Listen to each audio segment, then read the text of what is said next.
We want to drill down into the terror threat with Congressman Michael McCaul, chair of the House Homeland Security Committee. Chairman, we talked at the top about this terror alert from the Joint Terrorism Task Force about possible attacks over the July 4th holiday. How alarming is the intel? How much chatter is there? Well, it is concerning. There is a great deal of chatter, a high volume, if you will. A joint intelligence bulletin was issued to state and locals. I think the concern is, quite frankly, Chris, the confluence of all these events of, the ISIS spokesman calling for jihad during Ramadan, which is happening right now. You have the 1-year anniversary of the Caliphate or Islamic State, and now we have the 4th of July coming up, which is obviously one of these holidays we celebrate that they like to target this sort of thing and these anniversaries. And so I think given the confluence of events, we're being on the cautious side here to warn the public to remain vigilant, to enjoy the 4th of July parades, but remain vigilant during these celebrations. Well, let me ask you, do you expect homegrown terror attacks over this next holiday weekend? Listen, we've stopped 50 of these terror plots in the last 12 months. It's gone up exponentially.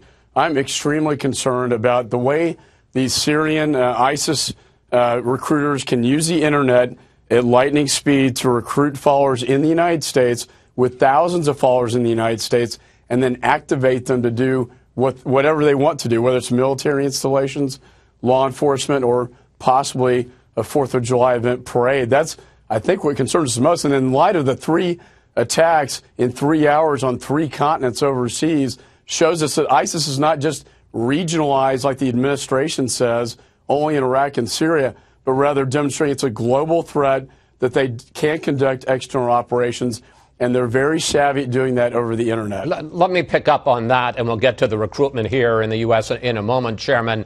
As we mentioned, ISIS supporters are calling what happened on Friday, Bloody Friday, 3 attacks on 3 different countries within hours, terror attacks on a factory in France, a beach resort in Tunisia, and a mosque in Kuwait, as I say, all within a couple of hours. Question, do we have any evidence that they were connected? And what does it tell us, in any case, about the reach of ISIS?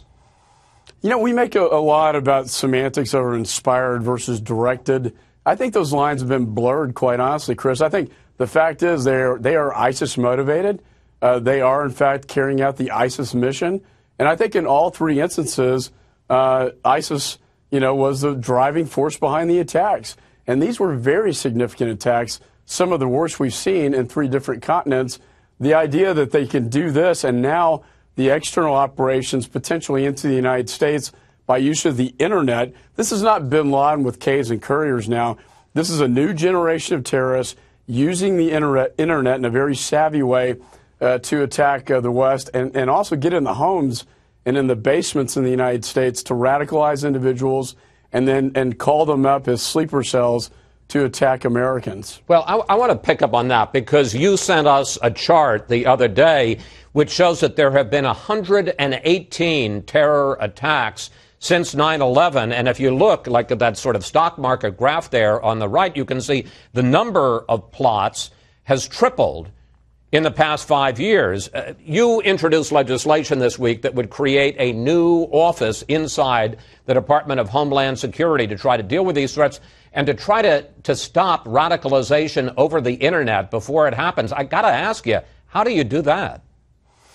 Well, we want to make it a priority. It's not a priority, Chris. I mean, we've rolled up more ISIS followers in the United States just this year than we have in the government trying to counter radicalization in the United States. And I think that it's not a priority right now. And what I'm trying to do through legislation is prioritize the ability to de-radicalize people in the United States so we don't have these homegrown violent extremists carrying out these terrorist plots in the United States. It's not the priority now.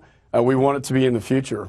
Chairman McCaul, we're going to have to leave it there. Thank you so much for coming in today, sir. Thank you, Chris.